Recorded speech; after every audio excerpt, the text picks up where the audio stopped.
Women are 51% of the US population, but they're woefully unrepresented in political office.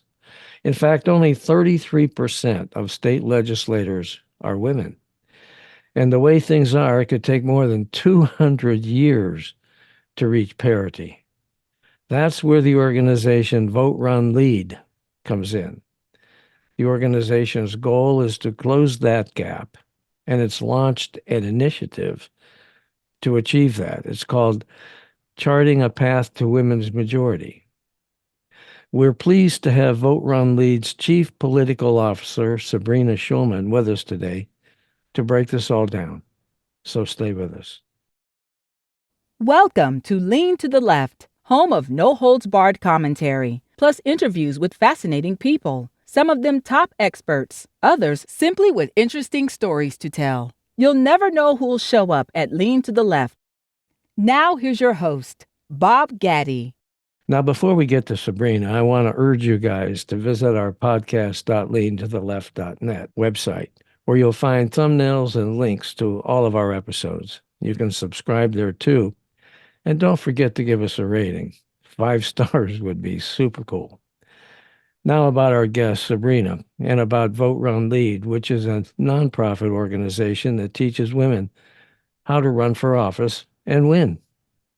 She's former VP for Political and Legislative Affairs at NARAL, Pro-Choice New York, and the National Institute for Reproductive Health, and helped lead the campaign to pass New York's Reproductive Health Act.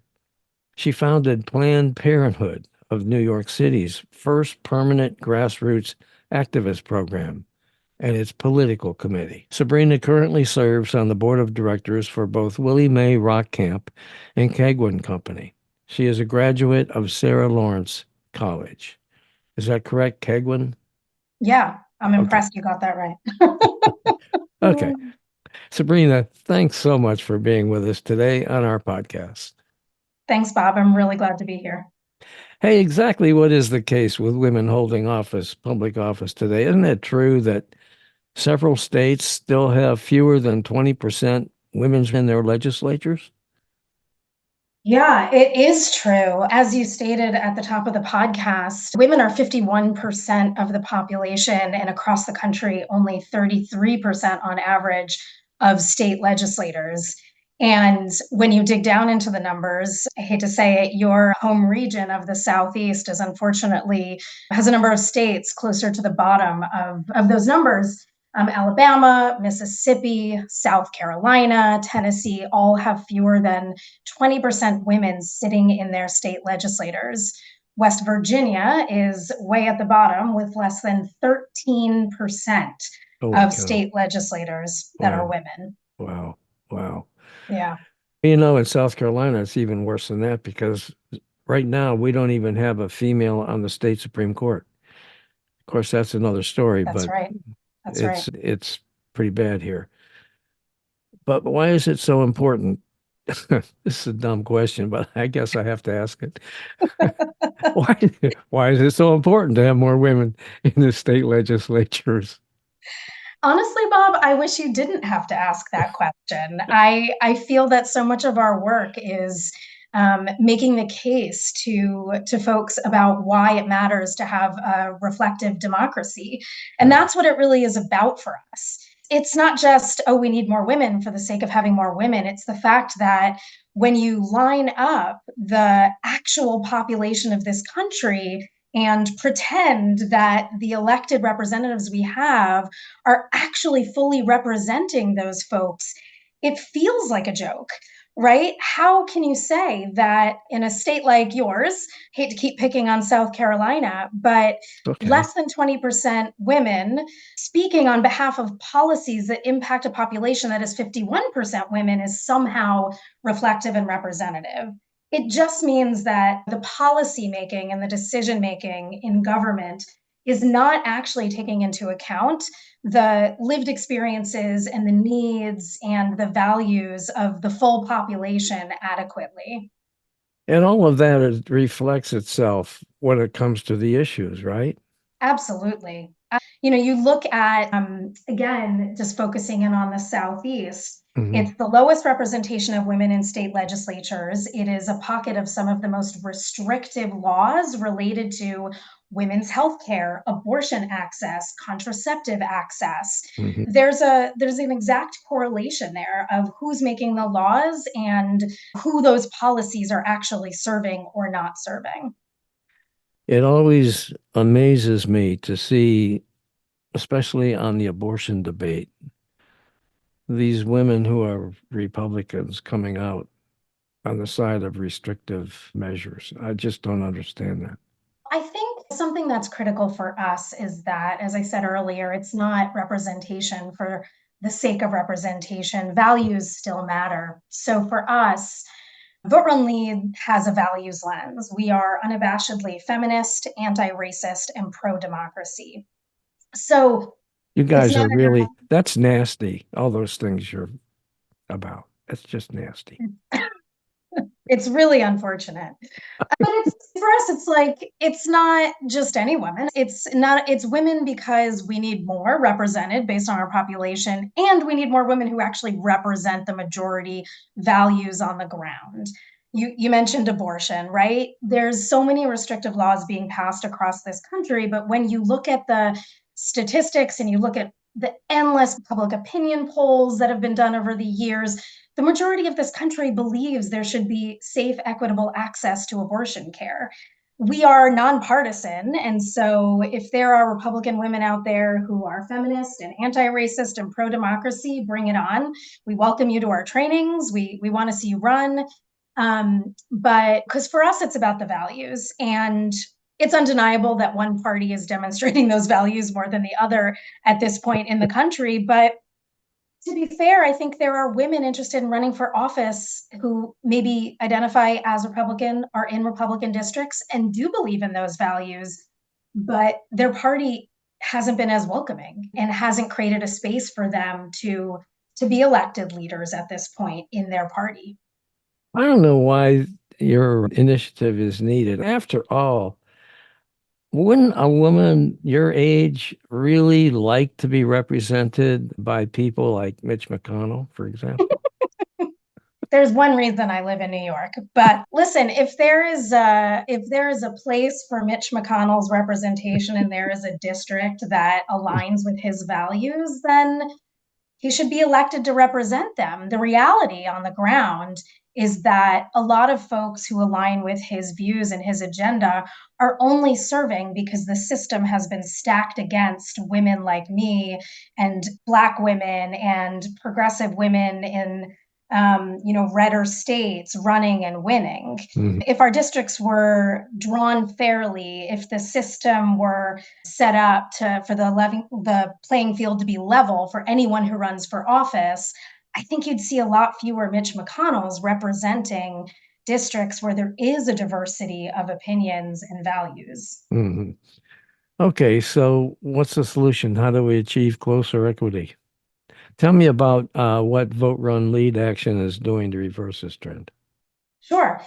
So we are a training institute. We recruit, we support women once they're running. We are really focusing in on one of our key initiatives is called Run 51, and that has become our largest focus. It is the initiative that is aimed at women's majorities in state legislatures specifically. We're Mhm. still the political home for any values aligned woman who is interested in running, but Run 51 is really where we are putting most of our resources to recruit women to run specifically for state legislatures, giving them the training and the confidence and the tools to run a successful campaign and to be with them throughout their political journey.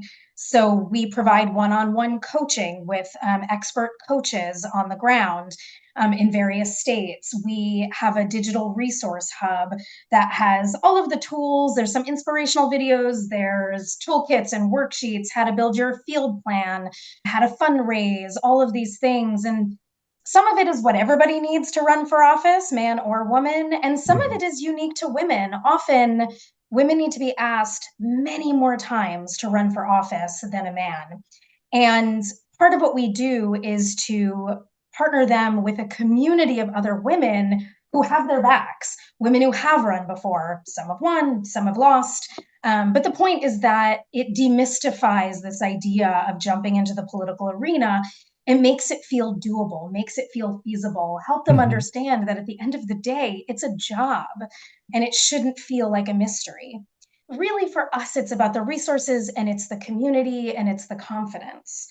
One other thing I want to mention that we just launched last year is that often women who come to us say that they don't feel welcomed into the political and campaign arena, partly because, as I mentioned earlier, the system is still run largely by young white guys, to be totally blunt. I experienced this in my career. And they want a campaign manager, they want staff who understand what it means to run as a woman, the difference in what's going to be thrown at them on the campaign trail. There's more harassment, there's more violence, there's more threats. Often women of color want a campaign manager who also understands their experience. And so we've also launched a campaign manager recruitment and training program to start expanding the field of not just women running, but also women working in the political arena who have a different perspective and are going to do things a little bit differently than politics as usual. Sabrina, is this all done online or is it in person or what? Or a combination? Oh no, it is both. The Vote Run Lead magic really is in our in-person trainings. You build that community by being in a room with other women, feeling the Hmm. energy. And while we do offer a lot online, frankly, the pandemic pushed all of our organizations to be better at offering resources online. But Right. as soon as we were able, we got back to in-person trainings Hmm. because we consistently hear from the women who go through our programs that yes, the content is critical and important information to run, but part of the brilliance of what we do is putting them in a room with other women across the country. That woman who they're going to call when they're on knocking doors and something crazy happens at a door. And they're going to text that woman they met from 5 states over at a Vote Run Lead training and be like, oh my God, you're not going to believe what happened today. And that's their support system. We actually gathered over 150 women in Detroit just this November, both women interested in running and women interested in managing campaigns, women from all over the country who are now part of each other's political community, even if they live on totally opposite sides of the country. Wow. You take these training sessions around to different cities, is that it? We do. So sometimes we have national trainings like Detroit, and Hmm. sometimes we'll do state specific Okay. trainings. So in the fall, we had a Minnesota training, which was specifically for women interested in running or managing campaigns in Minnesota. We also had one in Georgia, and we've just expanded and hired staff on the ground in 7 new states. And we'll be having state specific trainings in the future in those states as well. Cool. How many women do you think you've trained so far and how have they been doing as candidates? So, over our lifetime, we've trained thousands of women, definitely over 10,000. Wow. So Vote Run Lead's been around, it is actually our 10-year anniversary, but it was originally a program of an organization called the White House Project, which was around for decades and also trained women under the Vote Run Lead program. So we know we've trained many thousands of women across the country. We over 1,100 of them have run for office in 49 states in DC. Hmm. And currently 350 about are serving in 35 states and DC across the country. 129 of those are state legislators serving in 26 states across the country. So we've been building that bench for a while, Okay. and those are folks. So as I mentioned, 129 are state legislators, but the 350 are folks from super local town and county offices up to Congress. Okay. Now, you mentioned minority women before. Are there any specific efforts that you guys have to help women of color who want to run for office? We do. As I mentioned earlier, in addition to just caring about gender equity in our Right. government bodies, we care about, I guess you could call it the crosstabs of who Hmm. those women are. And as you dig into the demographics of who's currently serving, the numbers get even more dire. Again, picking on South Carolina, I looked a lot at that data today, knowing I was going to be speaking to you. Yeah. When you look at Black women make up 15% of the state population in South Carolina, and they hold around 4% of seats in the state legislature. And across the country, there are almost 20 states in this country where not one Black woman serves in the state Senate. Not one. That's something we look at carefully. And it's not just Black women, it's Latinas are woefully underrepresented, women in rural areas. There's lots of demographics as when you dig down into the data that we know that we need to make sure that we are focusing our resources on the most underrepresented groups of women. It's interesting that by and large, our trainings tend to be mostly attended by women of color. We've done a lot of work to organize out in rural areas. And something else we do is that we make sure that we're partnering with organizations who really serve women of color as their primary purpose. So Okay.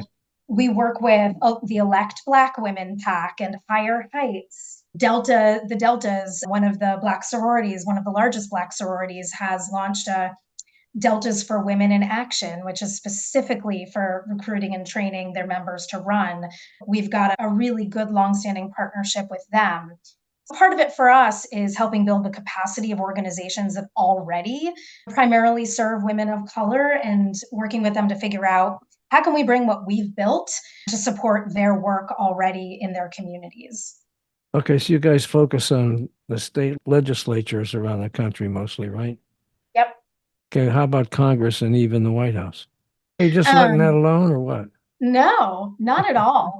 So the focus on state legislatures is relatively recent, and we launched Run 51 back in 2021. Mhm. And before that, we focused on just broad women's political training, Okay. women who might run for anything, anywhere. And Okay. while our focus continues to be at the moment state legislatures, we also want to continue to be the political home for values aligned women looking to run for anything. So a percentage Okay. of our work is still focused on that.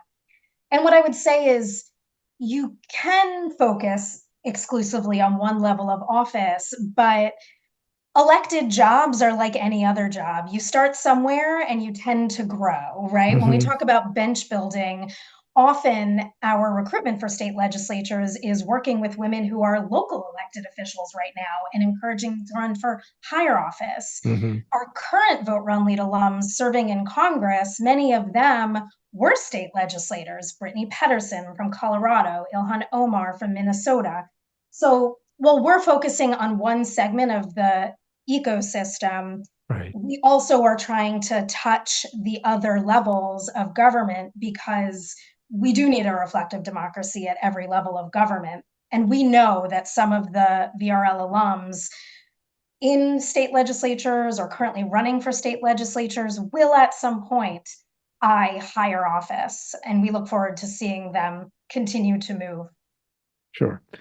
Okay, so how, if a woman wants to run for office and she wants your help, how does she go about doing that? She should reach out to us. Yeah. We have a variety of ways of providing support. We have, as I mentioned, state directors on the ground in specific states. And in those areas, we have more on the ground support for women. As I mentioned, we have more directed trainings in those geographic areas, and we have a state director who she can talk to about what office she might run for. Mhm. If you go to our website, you reach out to us, our state director will follow up with you if you're in a state that we have a staff member. How many states is it that you have? So we have state directors on the ground in six Yeah. states, which are Minnesota, Georgia, Michigan, Washington, Oregon, and New Mexico. Okay. And then we've got a regional head in the western part of the country who also works with women in Arizona, Colorado, and Nevada. Okay. In those places, we can pair you up with a staff member who can really handhold your political journey. In the rest of the country, as I mentioned earlier, we continue to offer national training opportunities, both virtual and in person, Hmm. that women interested in running anywhere in the country are welcome to join. Okay. And one of our really core resources that we built and launched last year, the VRL HQ, that's literally the website, vrlhq.org, is our digital resource hub, which is where we put all of our resources and tools and videos. And that's an easy place for women to go and check out all of our resources wherever she is and what office she may be interested in running for, or if she wants to run a campaign for a friend or someone she's met. Okay, is there a charge for people to participate? No, most of our resources are free. The digital hub is free, all of our virtual programming is free. We do sometimes have registration fees for our in-person trainings, but Mhm. part of our values is to make sure that every woman who needs to be in the room can be in the room. So we Okay. also offer support, financial assistance for registration fees, for travel to our in-person trainings, because there are already so many barriers to women running for office that it's critical to us that if somebody is interested and has decided it's her time, that we want to make sure she can join us and get that jump start. Okay. I saw online that there's this company, M. LaFleur, that lends clothing to women who want to run for office. I thought that was really cool. They call that program Ready to Run. What do you think about that approach? I think it's amazing. I think, to what I was saying a moment ago, anything that reduces the barriers for a woman to run is critical. And I was thinking about this. I think the parallel is, I'm sure you've heard of the organization Dress for Success, Hmm. which for many years has been helping women get interview clothing for job interviews. It's no different than that. And Hmm. really, what it is, there could be something so small as just not feeling like you have clothing that you are comfortable being out in the public eye in, not doing press interviews as a candidate in. And that should not be a barrier for a woman who wants to run for office. And it can be, just like it can be a barrier for women looking for other kinds of jobs. And so I think it's very cool when companies bring their expertise and their resources to bear in solving what can be a big problem for a lot of women who know that they are going to be not only in the public eye, but more and more really scrutinized as a public figure. You talked about a lot of services that the Vote Run Lead provides. Where does the funding come from if you're not charging people to participate except for some registration fees? Where does Sure. the funding come from for all of the support? It's got to be expensive. So we, as a nonprofit organization, we rely on donors and grants and folks who believe what we believe, who have supported us year after year with contributions. I feel like in more recent years, people have really started to understand the critical nature of not just promoting women's confidence and understanding of the political arena, but actually doing the deep political work of recruiting women for specific seats and supporting them through their political journeys. So we're grateful that our donors and funders, a lot of them are grant makers, have looked at us and said, oh, okay, you all are making some headway. You know what you're doing, and have Good. continued to not only fund us, but in some cases continue to grow their contributions over the years. Okay, so you do accept contributions from individuals. Absolutely. Okay, Absolutely. how can they reach out and do that? They can go to voterunlead.org, and there is a donate button right on our website. Okay, and that's where they can get started for more info too, right? Absolutely. They can also check out, we recently launched a sister organization called Vote Run Lead Action. So voterunleadaction.org, you'll see you can jump around on our internet presence. All there's tabs at the top, but Vote Run Lead Action, our 501c4, is how we are doing most of our training and programming and support at this point. Voterunleadaction.org is where you'll find trainings posted, virtual and in person, opportunities to come join us in your state or for national opportunities. Okay, great. You got anything else you'd like to add before we close it up? think so. I feel like we covered a lot of turf. Yeah. All right. Who would you like to see? This is coming out of left field. Who would you Uh-oh. like? We know we have Joe Biden as our president and the Democratic nominee against our old friend Donald Trump. Who would you like to see as the Democratic candidate if you had your choice?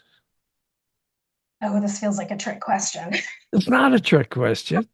Would you like to see I Biden, mean, or would you like to see, if you just had your druthers, Harris or somebody else?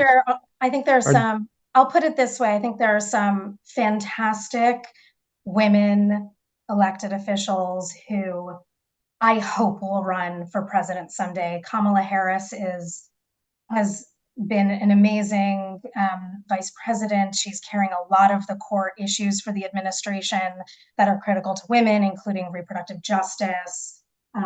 Gretchen Whitmer, I know, is someone who a lot of folks have talked about as a Mhm. candidate in the future. Michigan has been blowing us away with the policies they've been passing that are feminist, anti-racist, and pro-democracy. So I wouldn't mind seeing her on the ticket at some point. Okay.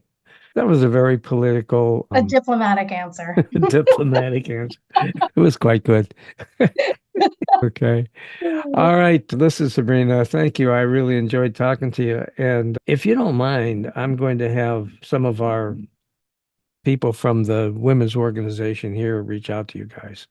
Yeah, that'd be fantastic. I would love Okay. that. All right. Great. Usually we tell folks to get in touch via email. Via email. And the best email would be So the best email would be info@voterunlead. Thanks so perfect. much. Hey guys, thanks for watching. I hope you enjoyed this Lean to the Left video and that you found it interesting and informative. Please visit on a regular basis and check out our interviews with guests on topics that focus on progressive politics and the important social issues of our time. Now, our interview shows stream on Mondays with special episodes on Thursdays. And you can check out upcoming shows, guests, and topics at podcast.leantotheleft.net. Subscribe to our audio version there and to our video shows here at YouTube. And follow us on social media. Facebook at Bob Gaddy and the Lean to the Left podcast. Now, it's two. Bob Gaddy is one Facebook page, and the Lean to the Left podcast is a second Facebook page. Twitter at Lean to the Left 1. Instagram at Lean to the Left 1, TikTok at Lean to the Left, LinkedIn at Bob Gaddy, and YouTube at Lean to the Left. Now, I hope you'll support Lean to the Left as well so we can keep things going. Just click on the Donate tab at the top of the leantotheleft.net homepage and contribute by buying me a cup of coffee. That'll really help and would be much, much, much appreciated. Now, this is Bob Gaddy signing off for Lean to the Left. Thanks for sharing your time with us.